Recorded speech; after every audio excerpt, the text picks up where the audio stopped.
Well, hello, and welcome again to the 2012fad.com. I'll be your host for this evening, and my name is Charlie Bluehall. Last night, and actually for the last 6 nights, we've been talking about the Declaration of Independence. Basically, we've been deconstructing that amazing document, more than 200 years old now, and it reminded me in going through the Declaration of Independence for you and for me, frankly. It's amazing how whenever we look at history, it's always the older civilizations that are more advanced. The newer civilizations, we just seem to be getting stupider and stupider. But 200 years ago, our fathers and mothers were very highly educated, very intelligent people. Even 100 years ago, farmers out in Ottumwa, Iowa had the equivalent education of a PhD today. Very intelligent people, very aware of reality. And I note, and as have many other expats that I've encountered over the last couple of years, we note that the farther away we get from English-speaking countries, the United States, Great Britain, Canada, Australia, New Zealand, the farther away we get from countries where the native language is English, the more human people become, the more well-read people are, the more intelligent people are. And it's one of these things that never occurred to me. Frankly, in the last 40 years, most of this stuff never occurred to me. It just kept happening to the point where I couldn't avoid noticing it. But that gets us to our topic tonight. I thought about our fathers and mothers 200 years ago, trying to give you and I a gift that we have just spit on and not even bothered to throw into the trash. We just sort of stomped it into the ground like garbage, which is freedom and knowledge, wisdom. We've just turned our backs on our fathers and mothers, and frankly, we're getting what we deserve now. We have our masters whose only power over us is hatred. They're parasites, our masters. They cannot survive without us. But I thought about our fathers and our mothers 200 years ago. And then I look at the people here in Europe who are very far away from the English language. And I discovered that there is good in this world. And that's our little chat for this evening. There is good in the world. There really is. I see it every single day here in Europe. And inexplicably, I actually find it occasionally back in New Zealand, where for 3 years I had the most horrifying experience of my life. I'll be 53 years old next month. And oh, by the way, the real date today is July 25th, 2011, and I again apologize for being so late on all these video episodes, but in my extreme arrogance, I actually believed that what I was talking about was important and that I would have cash contributors by now. And of course, I had one lovely lady in the great state of Wisconsin helping me out for a while, but that's gone. And so I dated these video episodes what I thought would be in chronological order and be able to follow through. But of course, now I'm 2 months behind because of lack of money, to be very blunt about it. So I apologize for the fact that today's actually July 25th, 2011, and not April 29th, 2011, as it says on the video file. But in the 3 years that I was in New Zealand, after being conned by a very good advertising campaign, which is worldwide, and has fooled so many, many, many good people, high-end professionals go to New Zealand. We're looking to the future. We're friendly. We need you. We want you. We want to build our country up. And then getting there and discovering that that was all lies. I did, however, discover there were a lot of very good people in New Zealand. I was one of the few foreigners who actually had any New Zealand friends at all, and I had quite a few. Also had a lot of foreign friends, which was never my intention in moving to New Zealand. In fact, when I moved to New Zealand, I wanted to be a New Zealander. So I avoided foreigners completely, which was a mistake because of the truth of the situation there. But occasionally I will get a phone call or an email from a New Zealander who's actually trying to still help me after all these years and all of the horrors that their country heaped on me. And as I said, I find a lot of good here in Europe. There are a lot of good people here in Europe, many, many more than I have ever met before. And there's still good people in the United States. I have several very good friends who still help me whenever they can, within their ability. And that's where I discovered you really need three things to succeed in business or in, I guess this is business, this certainly isn't life. You really need three things in business to survive. First, you need a plan. Second, you need the right people in the right place. And third, you need some operating capital. You need some cash in your pocket. You need $100 to make $1,000, basically. That's the ratio. And I've also since discovered that there is good in the world. There are good people in the world, but because of the way we've evolved, the way we've been programmed, I'm not quite sure why. It has to be programming now that I think about it. You cannot ask of a person more than they're capable of giving. And that's where the 1, 2, 3 rule comes from. Have a plan, have the people in place, but they have to be the right people. And then 3, have a little cash in your pocket to be able to pay things like the phone bill, the internet bill, post, whatever you need to move paperwork around. In my case, move paperwork around the world. But you cannot have the wrong people in place. Because if you have the wrong people in place in this trilogy, this 1, 2, 3 plan, nothing's going to get done, or at the very least it's going to cost you more money. For example, you have somebody on the other side of the world and they have to sign a contract for you. And yet for some reason they can't do it. They just cannot bring themselves to put their signature on that contract for you. Well, what's going to happen? Well, they have to send that piece of paper to the other side of the world for you, which is going to cost you a lot of money, just so you can sign it and send it back. So it's going to cost you $100 to make $1,000, simply because you have the wrong person in that place. The plan can work, but it's going to cost you more money than if you had the right person in the right place at the right time. This is basic business. But it also talks about the power of 3. 3 is a sacred number, at least to my people, and it's sort of hard to explain. But despite all of this, there is good in the world. There is. I had strangers here in Europe when I finally was able to talk about what was going on and not having enough food to eat, and occasionally being homeless, where a very kind lady here in Europe, as we were parting company, and she had bought me a coffee, it was very sweet of her, and she looked at me and says, "Charlie, you need to find a better class of friends." And she stuffed a few €100 into my pocket and said, "Here, you probably will need this more than I do. Don't worry, I get paid next Tuesday."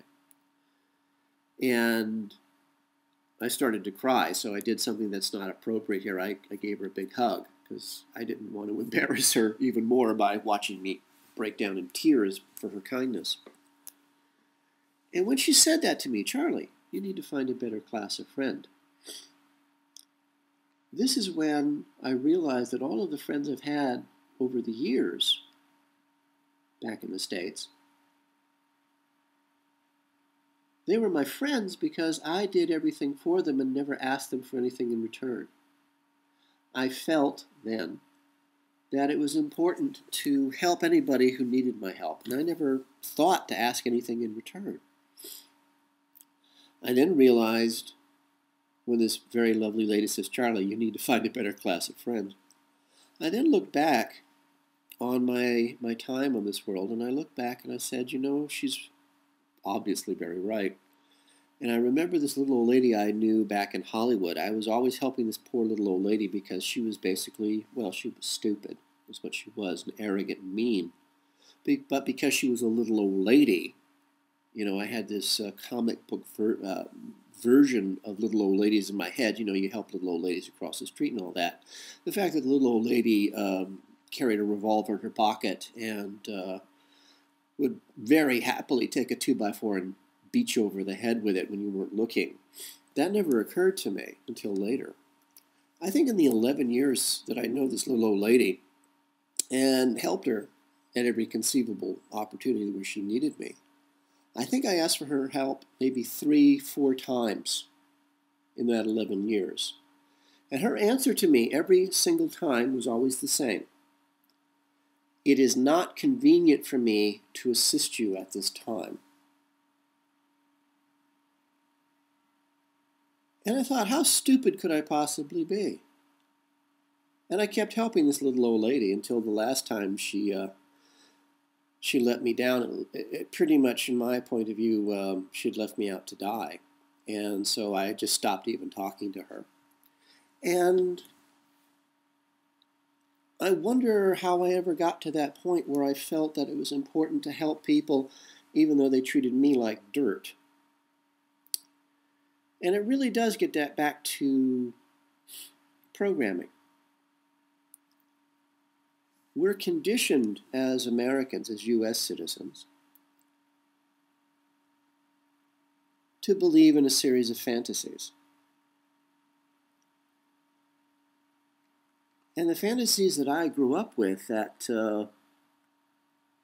if people were left to their own devices, if people were not influenced in any way by outside forces, our masters, or even if they were, they would still choose good over evil. They'd choose love over hatred. They'd choose compassion over cruelty. And I really believed that. And the second great fantasy of my existence was that love was the single most important thing in the world. Nothing was more important than having love. And over the years and the decades, I was proved wrong. Over and over and over and over again. And sometimes it hurt for years, and sometimes it hurt for months, and eventually just hurt for days, and then eventually got to the point of, okay. And so the greatest lessons that I've learned so far, I had to learn the very hardest way possible. I had to learn in a way that I would never forget. And going to New Zealand, I was forever cured of the belief that people were basically good. They're not. When given a choice, people will choose hatred over love. They'll choose cruelty over kindness. I learned that without question in New Zealand, and I will never make that mistake again. When I first got to Europe, I actually met my soulmate and her girlfriend, her lover, and the three of us, the power of three as it were supposed to be together forever. We were supposed to have children together and raise grandchildren together, and she hated me for it. And she tortured me in ways I never believed possible. My soul, literally every night, my soul was raped out of my body. And so I was therefore cured of the second great fantasy of my life, that love is the single most important thing. I will tell you from personal experience, if you ever do meet your soulmate, turn and run for your life. Just run. Because there are 7 billion people on this planet. She's not the only one for you. Trust me. If a woman hurts you, you know what? There's a couple billion more out there. Just walk away. Let it go. Because it isn't true that there is only one love possible in your life. It just isn't true. Just walk away. So I've learned a lot in these last 4 years when I left the States. I knew a lot in the States, but I've learned things since that I never even considered. But there is good in the world. There really is. Here in Europe, there is revolutions on a daily basis against our masters. And our masters are having a terrible time holding control here. Because the farther you get away from English-speaking countries, as I say, the more human people are. And they are just people. Not necessarily good, not necessarily bad. But the chances are much better for you that you'll find good people the farther you get away from the English language.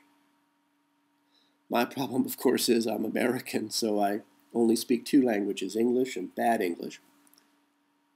But I'm trying. But there is good in the world. You need to find it. You need to get up and walk away and look for it. It is possible to survive what's coming.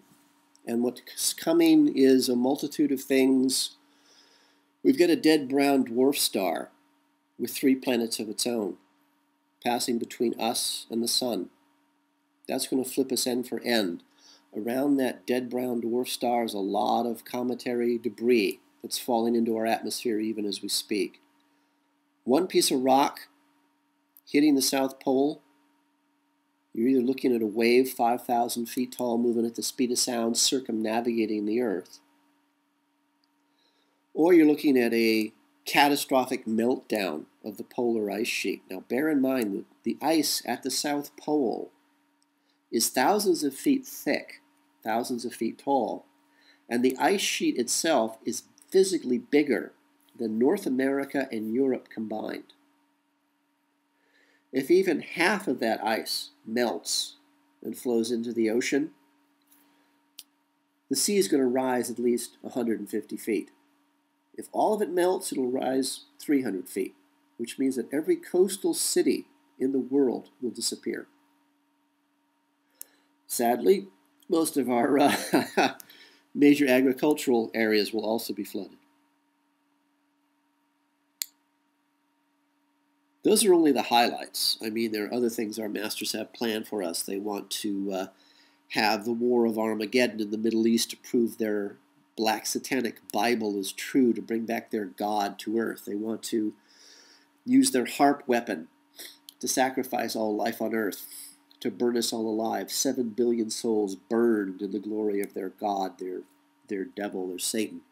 And again, it doesn't matter if you believe in God. It doesn't matter if you believe in Satan. Our masters do. So what you and I believe is immaterial.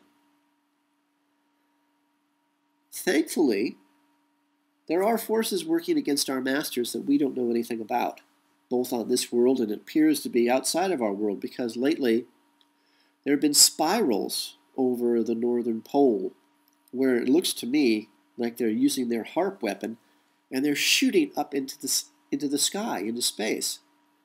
And the only reason you'd be shooting up into space is you're shooting at somebody. Who that might be, haven't a clue. But if you and I have lived on this world for 2.5 billion years, and every 32,000 years the Earth flips end for end, and if our older brothers and sisters who were born before you and I came along realized that the universe is electrical, realized they could build ships and move to a better neighborhood, and left the world behind, maybe it's our older brothers and sisters coming back to check on us. Maybe they don't like our masters any more than we do. Maybe that's who our masters are shooting at. I don't know. But every 32,000 years, for 2.5 billion years, this Earth has flipped end for end. Somebody must have figured it out and left by now. And maybe it's like children coming home after they've been away for a number of years and deciding and remembering what home was. Maybe they're coming back. Maybe they're going to help us out. Don't know. I don't think we should count on it. I think we should stand up and make decisions for ourselves. But there is good in the world. I've seen it. It's just that we actually have to make the effort to stand together. And if we can't say no, then we have to make the decision simply to turn our backs and walk away. It's up to you. It's your decision. Nobody can make this decision for you. An ancient blessing, an ancient act of love, a hope and a dream for a friend, or just for a beloved stranger, I share with you. May you live as long as you wish. May you love as long as you live. For the 2012fad.com, this is Charlie Bluehawk.